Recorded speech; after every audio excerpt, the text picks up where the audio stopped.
అందరికీ నమస్కారం అండి. నా పేరు కృష్ణదీప్తి. నా నీవే నేనే నవల 4వ భాగాన్ని చదువుతున్నాను. శ్రీకాంత్, మోహనులు ఇద్దరు హైదరాబాద్కు బయలుదేరారు. వాళ్లకు తోడుగా ఒక వృద్ధ నౌకరు జంటను పంపించారు జానకమ్మ, భాస్కరం గారు. కనీసం అక్కడికి వెళ్ళాక అయినా వాళ్ళు మారతారంటారా? అడిగారు జానకమ్మ భాస్కరం గారిని.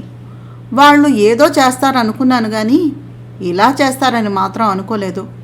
వాళ్ళిద్దరికీ ఒకళ్ళ మీద ఒకరికి నమ్మకము, ఇష్టం రెండూ ఉన్నాయి. త్వరలోనే శుభవార్తలు కూడా వినటామేమో. అయినా మనం పెళ్ళయ్యాక నువ్వు నేను కళ్ళగంతలు కోతి కొమ్మొచ్చి ఆడుకుంటూ ఉండేవాళ్ళం. ఒకసారి మన రోజుల్ని గుర్తు తెచ్చుకో అన్నారు ఆయన భార్య మనసుని వేరే దారికి మరల్చాలి అని. చాలండి, ఏదో తెలియక చేసిన తప్పుని మళ్ళీ గుర్తు చేసుకోవడం ఎందుకు అంటూ మూతి తిప్పుకుని సిగ్గుపడి లోపలికి వెళ్ళిపోయారు ఉషగారు.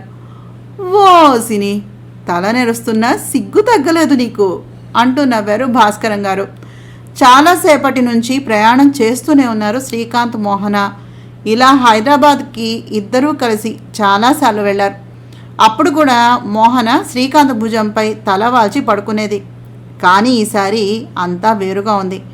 శ్రీకాంత్ భుజం తన చేత్తో పట్టుకుని హాయిగా తలవాల్చి విండో వైపు చూస్తూ, మావయ్య, ఊరంతా తిరగాలనుంది, తిప్పుతావా అంది ముద్దుగా చూస్తూ మోహన. మాస్కులు పెట్టుకున్నందుకు పోలీసులు జనాన్ని పట్టుకుని తంతున్న వీడియో ఒకటి చూపించాడు శ్రీకాంత్. అది చూపించాక పర్లేదా అని అడిగాడు. చిప్పో మావయ్య అంది మోహన. మన విషయం అమ్మా నాన్నలకు తెలిసిపోయిందని అక్కడ ఉండలేక తీసుకువస్తున్నా కానీ ఇక్కడ పని ఉండి కాదు తింగరి. ఇక్కడ ఇంట్లో నీకు కావాల్సినట్టుగా ఉండు. ఏది తినాలనిపిస్తే అది ఇంట్లో చేయించుకో. లేదంటే నువ్వు నేను కూర్చుని యూట్యూబ్లు తిరగేసి మన ప్రావీణ్యాన్ని ప్రదర్శిద్దాం. అంతే తప్ప వేరే దారి మాత్రం లేదు. ఇంకా చాలా సమయం పడుతుంది, నిద్రపో హాయిగా అంటూ అన్నాడు. కానీ ప్రయాణం అంతా సరదాగా ఏదో ఒకటి కబుర్లు చెప్పుకుంటూనే ఉన్నారు ఇద్దరు. వారు ఇంటికి వెళ్ళేసరికి ముందు రోజు రాత్రి వచ్చి ఇల్లంతా సర్ది సిద్ధంగా ఉంచారు భూషయ్య, రత్నమ్మ దంపతులు. ఇంటి ముందుకి వెళ్ళేసరికి హారతి ఇవ్వడానికి సిద్ధంగా ఉంది రత్నమ్మ. మోహన స్నానం చేద్దామని అలవాటుగా ఇంతకు ముందు తను ఉన్న గదిలోకి వెళ్ళి చూసేసరికి అక్కడ భూషయ్య, రత్నమ్మ దంపతుల సామాను సర్దబడి ఉంది. మావయ్య, నా బట్టలేవి చూడు, ఇక్కడ ఏమీ లేవు ఈ గదిలో అంది మోహన. శ్రీకాంత్ నవ్వుతూ, అవి మన బెడ్రూమ్లో ఉంటాయి, అమ్మ ఆగి అనుకుంటాను, రా పైకి అన్నాడు. బాగానే ఉంది, వస్తున్నా అంటూ పైకి నడిచింది మోహన. తనకు అమ్మమ్మ పంపిన బట్టలు బ్యాగ్ తెరిచి చూసింది. అన్నీ ట్రాన్స్పరెంట్గా ఉన్నటువంటి నైటీలు, లేటెస్ట్ ఫ్యాషన్ మినీ ట్రాకులు ఉన్నాయి. హనీమూన్కి వేసుకునే హాట్ డ్రెస్సులు ఇవన్నీ. అవన్నీ ఒక్కోటి బయటకు తీయడం మొదలుపెట్టింది మోహన. ఆమె సరిగా చూసుకోలేదు కానీ మంచం మీద కూర్చుని మోహన తీస్తున్న బట్టలను మార్చి తదేకంగా చూస్తూ ఉండిపోయాడు శ్రీకాంత్. పకపక నవ్వు వినిపించేసరికి అక్కడ ఉన్న శ్రీకాంత్ని, తన చేతుల్లో అరాకొరాగా కనిపిస్తున్న బట్టల్ని చూసి సిగ్గు వేసింది మోహనకి. ఫ్యాషన్ ఛానల్ చూడక్కర్లేదేమో అవి నువ్వు కట్టుకుంటే అన్నాడు కవ్విస్తూ శ్రీకాంత్. మావయ్య, నువ్వు కూడానా అంది బుంగముద్ది పెట్టి మోహన. నేను కాకుండా ఇంకా ఎవరైనా అంటే చెప్పు, చంపేస్తాను. నా పెళ్ళాన్ని అనటానికి అంత దెవ్వము ఎవరికి ఉందో చూద్దాం అన్నాడు నవ్వుతూ. అదంతా తర్వాత, నాకు బట్టలు కావాలి అంది మోహన. నీ బట్టలు కారులో ఉన్నాయి, నేను తెప్పించాను. నువ్వు కంగారు మాని కాసేపు వెయిట్ చేయి అంటూ ఫోన్ అందుకుని భూషయ్యకి ఫోన్ చేసి సామాన్లన్నీ తెప్పించి స్నానం చేసి తయారవ్వు, నేను అమ్మా నాన్నలతో మాట్లాడి వస్తాను అంటూ ఫోన్ అందుకుని బయలుదేరాడు. ఫోన్ మాట్లాడి స్నానం చేద్దామని బెడ్రూమ్లోకి వెళ్ళేసరికి టీషర్టు, షార్టు వేసుకుని సిద్ధమైంది మోహన. ఇంతవరకు చక్కగా జడ వేసి ఉన్నది పోనీటైల్ వేసి పైకి ముడి చుట్టేసింది. చేతికి గాజులు లేవు, ఒక బంగారు గాజు వేసుకుంది. మెడలో నల్లపూస లేవు, పోనీలేగే కనీసం సూత్రాలు ఉంచుకుంది. పెద్ద బట్టలు తీసేసి చిన్నగా సింపుల్గా ఉన్న పట్టీలు పెట్టుకుంది. అచ్చంగా మళ్ళీ కాలేజీ పిల్లలా ఉంది. కాలివేళ్లకు మెట్టెలు, పాపిట్లో కుంకుమ బొట్టు, మెడలో సూత్రాల చైను చూడగానే తనకు తెలియకుండానే ఓసిని, ఇందాకడి దాకా లక్ష్మీదేవిలా ఉన్నదానివి, ఇప్పుడు పూలందేవిలా తయారయ్యావేంటే అన్నాడు శ్రీకాంత్. ఏం కట్టుకున్నా అమ్మమ్మ ఇచ్చిన బట్టల మీద అన్నీ బెటర్గానే కనిపిస్తాయి. అనవసరంగా నీ మనోభావాలు దెబ్బతీసుకోకుండా త్వరగా స్నానం చేసిరా. ఆకలేస్తోంది బాబు. ఇంకా లేట్ చేసావో నేను పడుకుని పోతా. తర్వాత నాకు కూడా నువ్వే భోజనం పెట్టాలి. నీ ఇష్టం అంటూ ఫోన్ పట్టుకుని గేమ్ ఆడుకుంటూ మంచం మీద పడింది మోహన. బ్రహ్మరాక్షసి అనుకుంటూ స్నానం చేసి వచ్చాడు శ్రీకాంత్. ఇంతలో కల్పన నుంచి ఫోన్. హే మామా, వాట్సాప్. పెళ్లి చేసుకున్నావంట కదా, పార్టీ ఎప్పుడిస్తుండావు అని అడిగింది. నీ అంకమా, నీ మూలంగానే కదే నా పెళ్లి జరిగింది. ఎవరికి ఏ పార్టీ ఇచ్చినా నీకు మాత్రం విషం కల్పించేస్తానే కొరివి దెయ్యం అనుకుంటూ సమాధానం చెప్పి ఫోన్ పెట్టేసి వెనక్కి తిరిగేసరికి మంచం మీద బోల్లా పడుకుని హోమ్ థియేటర్లో పాటలు వింటూ కాళ్ళు ఊపుతూ గేమ్ ఆడుతోంది మోహన. మోహి, లే భోంచేద్దాం. ముందు చీర కట్టుకుని పూజ గదిలో దీపం పెట్టు. తర్వాత నువ్వు ఏ బట్టలు కట్టుకుంటావో నీ ఇష్టం అన్నాడు శ్రీకాంత్. మర్చిపోయాను మావయ్య, వెళ్దాం పదా, నేను బట్టలు మార్చుకుని వస్తానే అంటూ కదిలింది మోహన. 10 నిమిషాల్లో చకచకా తయారయ్యి ఆదరా బాదరా మడికట్టు పట్టుచీర కట్టుకుని రత్నమ్మ ఇచ్చిన పూలు పెట్టుకుని పొద్దున్న పెట్టుకున్న కాటుక కొంచెం కనిపిస్తుంది. స్వచ్ఛంగా తెల్లవారుజామున మంచులో తడిసిన మల్లెపువ్వులా ఉంది. చకచకా నడిచింది పూజ గదిలోనికి. వెళ్ళి అనుభవం గల దానిలాగా దీపం పెట్టి పూలు వేసి అగరబత్తిని చూపించి నైవేద్యంగా పళ్ళు అమర్చుకుని, మావయ్య నైవేద్యం ఎలా పెట్టాలి అడిగింది. ఇదెక్కడి కర్మరా దేవుడా అనుకుని బుర్ర గోక్కున్నాడు శ్రీకాంత్. అది నాకు తెలిస్తే నేనే పెట్టేవాణ్ణి కదా అన్నాడు చిన్నగా. మరి తెలియకుండా దీపం పెట్టమని ఎందుకు చెప్పావు? చూడు ఇప్పుడు ఎలాగా అని బాధగా ముఖం పెట్టింది మోహన. ఏమో బాబు, ఇవన్నీ మీ ఆడవారి సంగతులు. అమ్మ చెప్పింది గుర్తుకు వచ్చి నీకు చెప్పాను. నీకిష్టం లేకపోతే వదిలేసేయి అన్నాడు తప్పించుకుంటూ శ్రీకాంత్. అదేంటి మావయ్య, నీ పెళ్ళం పెట్టకపోతే నీకే కదా, తప్పు కదా అని. ఓ దేవుడా, మాకు ఈ పూజలు అవి ఏమీ తెలియవు, కానీ ఏదో ఒకటి చెయ్యాలి అని మాత్రం తెలుసు. ఇదిగో నీకు ఇవన్నీ అమర్చి పెట్టాను. నా మీద కాస్త దయను చూపించి ఇవన్నీ స్వీకరించు స్వామి. ఇక మీదట ఇలాంటివన్నీ తప్పకుండా తెలుసుకుంటానే అని నమస్కారం చేసి హారతిచ్చి మావయ్య అంది మోహన శ్రీకాంత్ను పిలుస్తూ. అబ్బా, ఈ రేంజ్ పూజ నేను ఎక్కడా చూడలేదు. మా అమ్మే ఉంటేనా కళ్ళు ఊడి కింద పడిపోయేవి అన్నాడు శ్రీకాంత్. నువ్వు ఇలాగే మాట్లాడితే నాకు కోపం వస్తుంది చెప్తున్నా అంటూ మూతి తిప్పుకొని గదిలోకి వెళ్ళి బట్టలు మార్చుకొని కిందకొచ్చింది మోహన. 15 రోజులు ఇంట్లో వాళ్ళందరూ ఐసోలేషన్ అంటూ ఉండిపోయారు గదులలో. ఇంట్లో ఖాళీగా కూర్చుని బోర్ కొట్టేసింది మోహన్కి. రత్నమ్మ, నాకు వంటను నేర్పు అడిగింది రత్నమ్మను మోహన.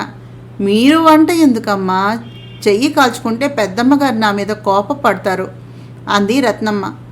లేదు రత్నమ్మ, అప్పుడప్పుడు నాకు చేయాలనిపిస్తుంది. ఈరోజు వంట అంతా నేనే చేస్తాను. కనీసం నాకు మావయ్యకైనా నువ్వు కూరలను తరుగు, పక్కనే ఉండి ఎలా చేయాలో చెప్పు, నేను నేర్చుకుంటాను అంది మోహన. అది విన్న రత్నమ్మ పాపం చాలా ఓర్పుతో మోహనకు నేర్పటం మొదలుపెట్టింది. ఆ మొదలు పెట్టడం వెజ్ సూపు, బంగాళదుంప వేపుడు, కొబ్బరి పచ్చడి, వెజ్ సలాడ్ తానే స్వయంగా సంతోషంగా వండి, మావయ్య వాసన తెలుస్తోందా నీ ముక్కుకు, రా త్వరగా అంటూ బెడ్రూమ్లోకి పరుగు తీసి ధబాలున తలుపు తెరుచుకుని లోపలకు పరిగెత్తింది మోహన. అప్పుడే బాత్రూంలో నుంచి టవల్ మాత్రమే కట్టుకుని లోపలికి వచ్చాడు శ్రీకాంత్. అతనికి చిన్నప్పటి నుంచి బాక్సింగ్ చేయడం బాగా అలవాటు. కాసేపు వేడి నీటిల షవర్లో విశ్రాంతిగా ఉండి ఫ్రెష్గా కనిపిస్తున్నాడు. అంతవరకు అల్లరిగా అరుస్తూ లోపలికి వచ్చిన మోహన తనను అలా అని నోట మాట రానట్టుగా చూస్తూ ఉండడం, తన ముందు ఉన్న అద్దంలో నుంచి చూస్తూ, నువ్వు నన్ను చూడటం అయిపోతే ఎందుకు వచ్చావు గుర్తు తెచ్చుకుని చెప్పు అన్నాడు శ్రీకాంత్. తన పెళ్ళాం తనకు పడిపోయింది అనే ఆలోచన వచ్చి ఆ ఆనందాన్ని పెదవులు వంకరగా తిప్పి అదిమి పెడుతూ. అతను ఏమన్నాడు మోహన చెవులకి తప్ప ఇంకా మెదడులోకి చేరలేదు. మెల్లగా అడుగులో అడుగు వేసుకుంటూ వచ్చి శ్రీకాంత్ చేతులను, ఆ చేతులకు మెలితిరిగి ఉన్నటువంటి కండలను పట్టుకుని చూస్తూ ఉంటే ఆశ్చర్యంగా మోహన మొహంలోనికి చూసి, మోహి డార్లింగ్, ఏం చేస్తున్నావు అన్నాడు సన్నగా నవ్వుతూ కనుబొమ్మలను ఎగరేసి. నీ కండలు చాలా బాగున్నాయి మావయ్య, రియల్లీ వెరీ బ్యూటిఫుల్ అంది ఇంకా అలాగే తడుగుతూ. మోహి, ఏం చేస్తున్నావు? చక్కిలిగిలిగా ఉంది, వదలవే అన్నాడు ముఖం ఎర్రబడుతూ ఉండగా. అప్పుడు అర్థమైంది మోహనకి తను ఏం చేస్తుందో. అయ్యా, సారీ మావయ్య, I'm really very very sorry అంటూ తల ఉంచుకుని తప్పు చేసిన దానిలాగా కళ్ళల్లో నీరు తిరుగుతూ ఉంటే సిగ్గుతో ఎర్రబడిన ముఖంతో అక్కడి నుంచి వెళ్ళబోయింది మోహన. ఆమె మనసు గాయపడిందని అర్థమైంది శ్రీకాంత్కి. వెళ్ళిపోతున్న మోహనను తన దగ్గరకు లాక్కుని తన గుండెల మీద ఆమె చేతిని వేసుకుని, ఇదిగో, ఇది నీ మొగుడి శరీరం, దీన్ని పట్టుకోవడం ముట్టుకోవడం మాత్రమే కాదు, గిల్లడం చంపేయడం కూడా చేయొచ్చు. నీకు అన్ని రకాల హక్కులు ఈ శరీరం మీద ఇవ్వబడ్డాయి. సిగ్గుపడాల్సింది భయపడాల్సింది ఏదీ లేదు, సరేనా అంటూ ఆమెను కంఫర్ట్ చేయడానికి ప్రయత్నం చేశాడు శ్రీకాంత్. తప్పు చేశానా? తప్పు కాదా? బొత్తిగా సిగ్గులేదు అనుకున్నాడా అనుకుంటూ అతని గుండెల మీద తల వాల్చేసింది మోహన. అమ్మా, అన్ని పనులు అయిపోయాయి, భోజనానికి వస్తారా అన్న రత్నమ్మ మాటలు విని ఇద్దరూ దూరంగా జరిగారు. మామయ్య, నేను ఈ పూట వంట చేశాను, ఎన్ని వండానో చూడు, నువ్వు ఏది మిగల్చకుండా తినేయాల్సిందే, భయపడాల్సిన అవసరం ఏం లేదు, నాకు రత్నమ్మ వంట నేర్పింది, ఎలా ఉన్నాయో చూసి చెప్పాలి, మరి త్వరగా తయారయ్యిరా అంటూ డైనింగ్ హాల్ వైపు పరుగు తీసింది మోహన. నీలో ఎన్ని షేడ్స్ ఉన్నాయో బాబు, అంతలోనే చిన్నపిల్లలా అనిపిస్తావు, అంతలోనే మా అమ్మలా కనిపిస్తావు, ఇప్పుడు ఇప్పుడు నిజంగా ప్రియురాల్లా కనిపిస్తున్నావు అని అనుకుంటూ ఆమె తన శరీరాన్ని తడిమిన ఆ స్పర్శ తనను, తన మనస్సును గిలిగింతలు పెడుతూ ఉంటే తనను తాను కంట్రోల్ చేసుకుంటూ పరుగులాంటి నడకతో త్వరగా రెడీ అయ్యి డైనింగ్ హాల్లో మోహన ముందు కుర్చీ మీద కూలబడ్డాడు శ్రీకాంత్.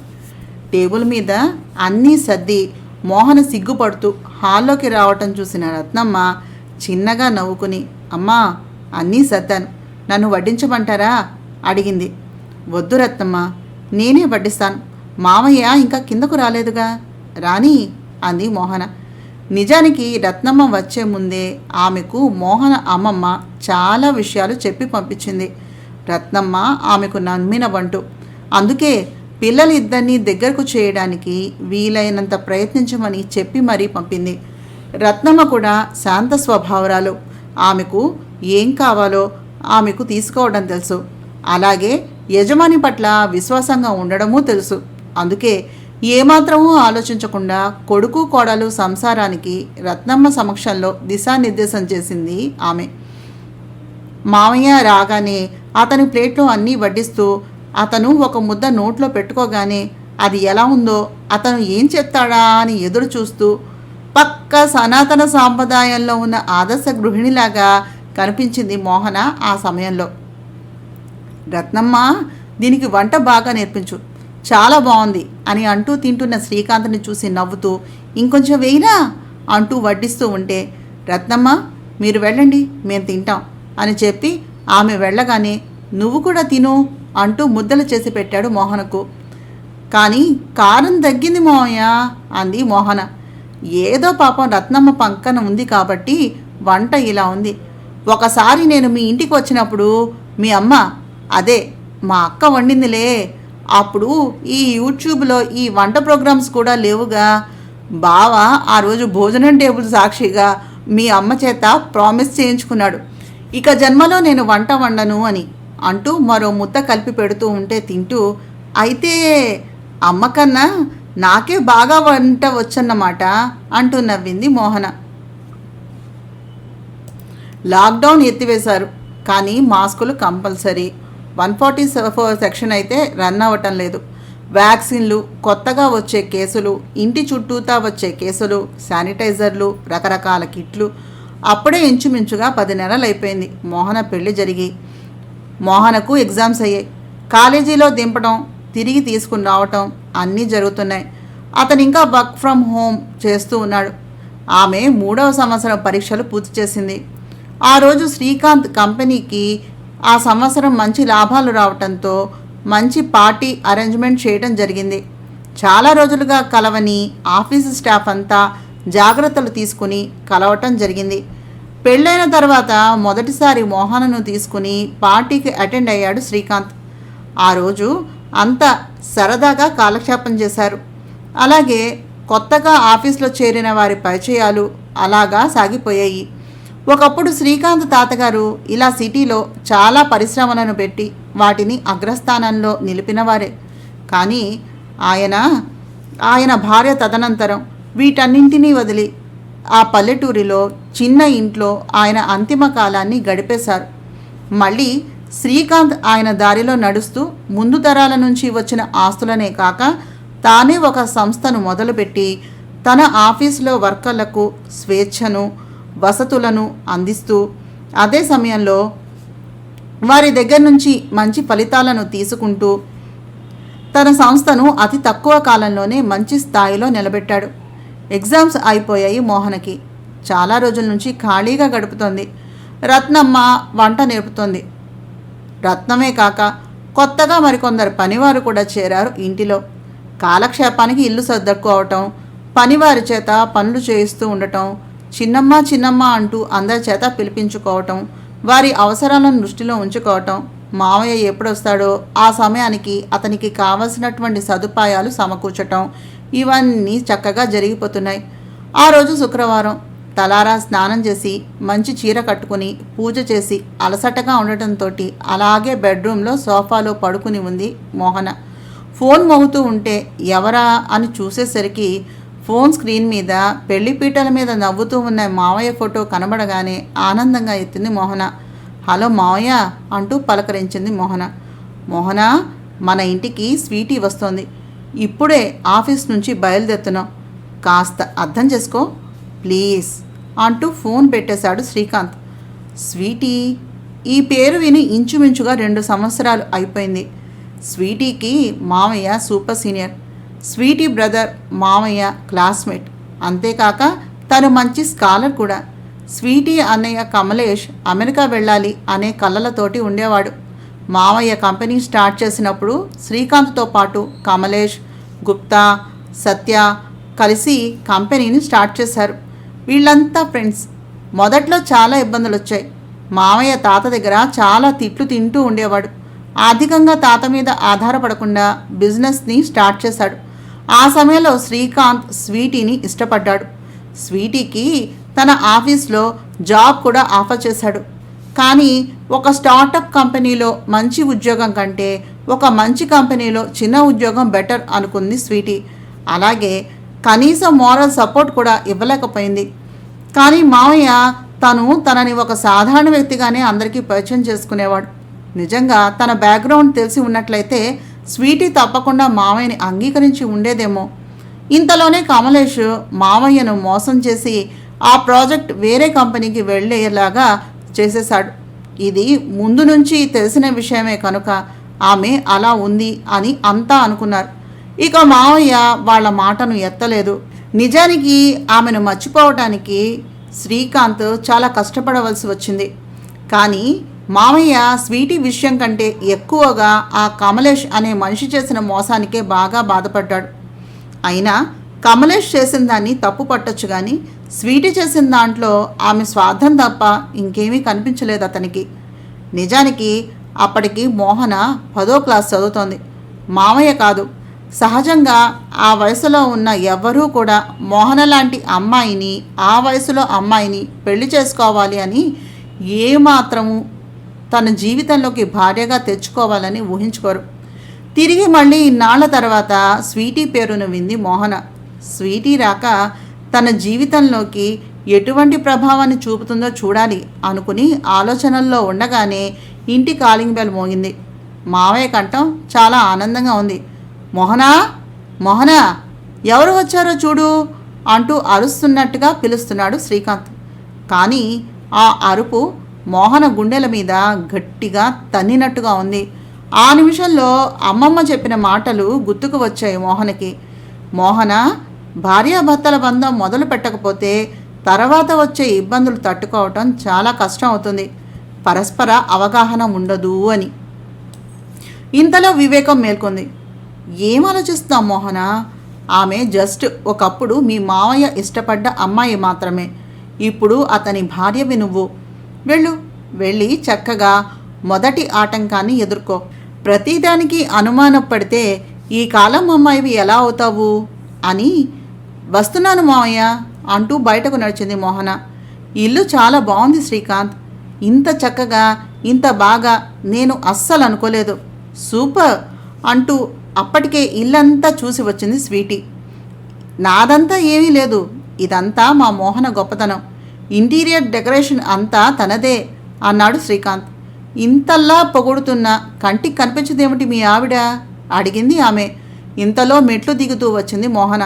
శ్రీకాంత్ తన కోసం తీసుకున్న చీర, మ్యాచింగ్ జ్యువెలరీ, క్లిప్ మాత్రమే పెట్టి వదిలేసిన పొడుగాటి జుట్టు, సదా పెదవులపై నాట్యం చేసే చిరునవ్వు. 21 సంవత్సరాల ముగ్ధ తను ఇంటికి కిందకి దిగి వస్తూ ఉంటే తన కాలి అందెల సవ్వడి వినిపించి అటుగా తిరిగి చూశాడు శ్రీకాంత్.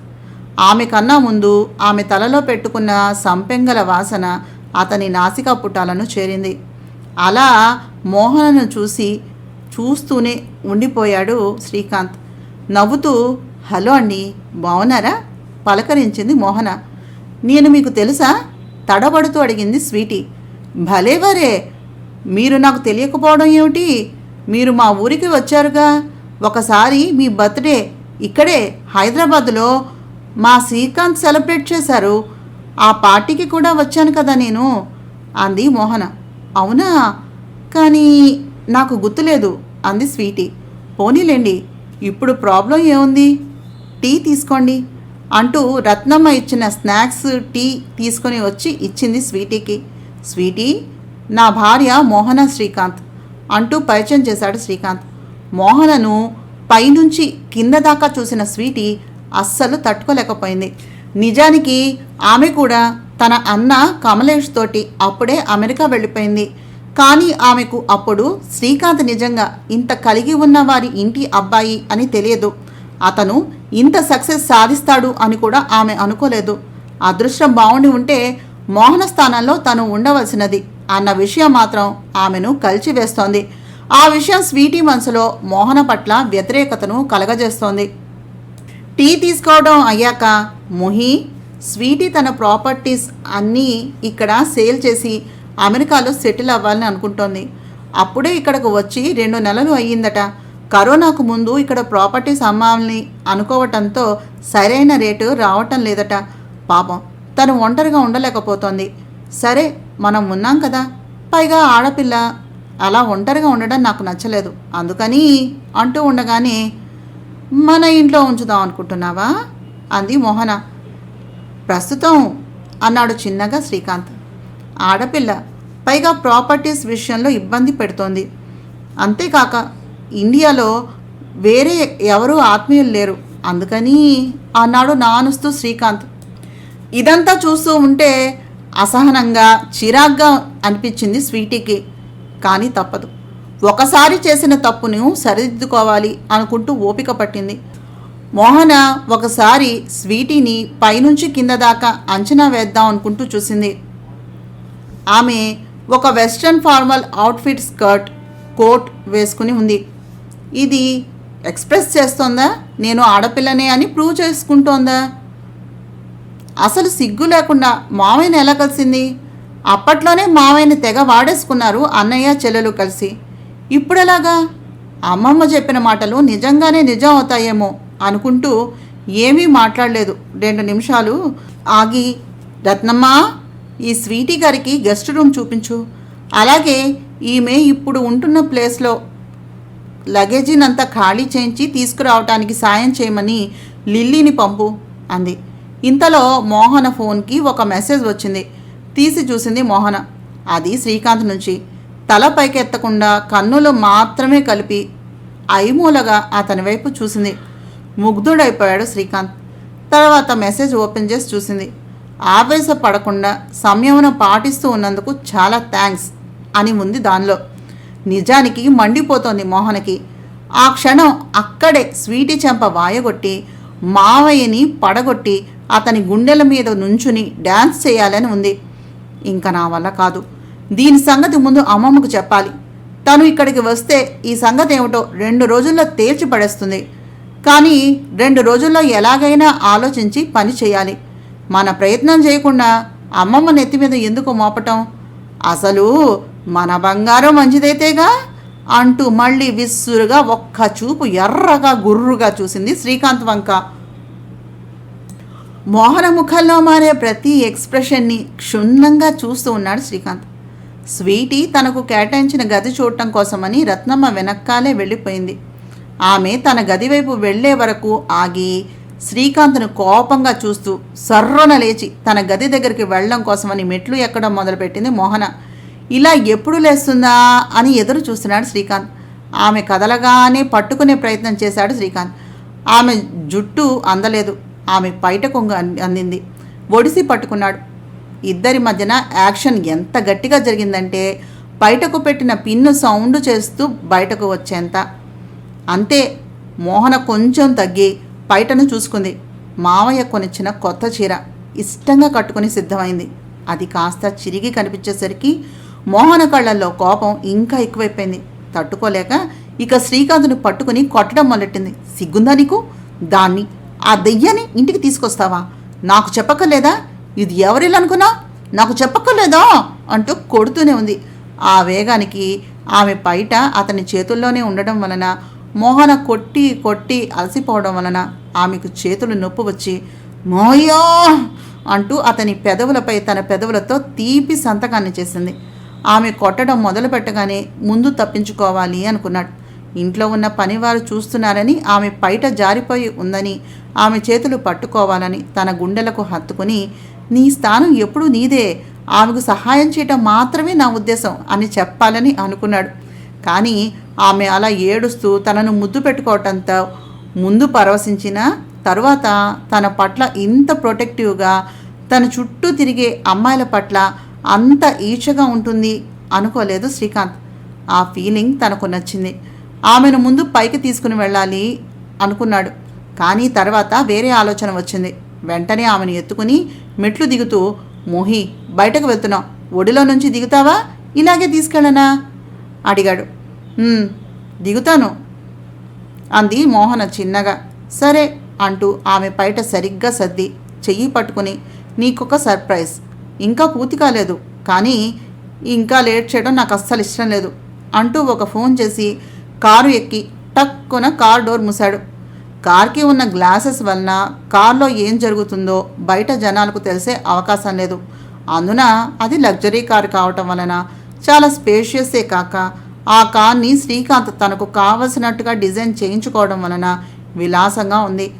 కారు ఎక్కడం ఆలస్యం.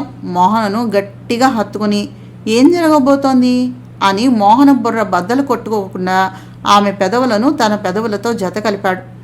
ఎర్రగా చుర్రుమనే మంట పెదవులపై కలిగేసరికి శ్రీకాంత్ని వదిలించుకొని దూరం జరిగింది మోహన. సిగ్గుతో బుగ్గలు ఎర్రబడ్డాయి. కళ్ళు ఎత్తకుండా కామ్గా కూర్చుండిపోయింది. తను కూడా సిగ్గుపడ్డాడు శ్రీకాంత్. ఒక చిన్న నవ్వు నవ్వుకుంటూ కారును స్టార్ట్ చేశాడు. శరవేగంగా దూసుకుపోయింది కారు. 1.5 గంట దూరం ప్రయాణం చేసి హైదరాబాద్ సిటీ అవుట్కట్స్కి వచ్చారు. చాలా పెద్ద కాంపౌండ్. వాచ్మ్యాన్ సలాం చేస్తూ తలుపులు తెరిచాడు. ఆ గేటు దాటాక కూడా చాలాసేపు ప్రయాణించింది కారు. అది ఒక పెద్ద విల్లా.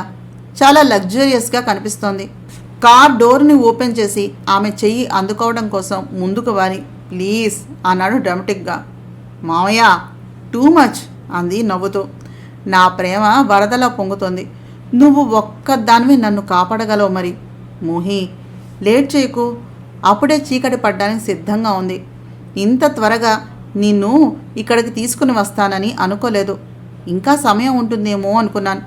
కానీ నీకు నాకు మధ్యలో ఇంకెవరూ రావడానికి, నువ్వు నన్ను అపార్థం చేసుకోవడానికి వీల్లేదు అన్నాడు మోహన చెయ్యి తన చేతిలోనికి తీసుకుంటూ. ఆ ఒక్క మాట తన మనసులో ఎన్ని పులకింతలు పులకింపజేసిందో ఎలా చెప్పగలదు మోహన?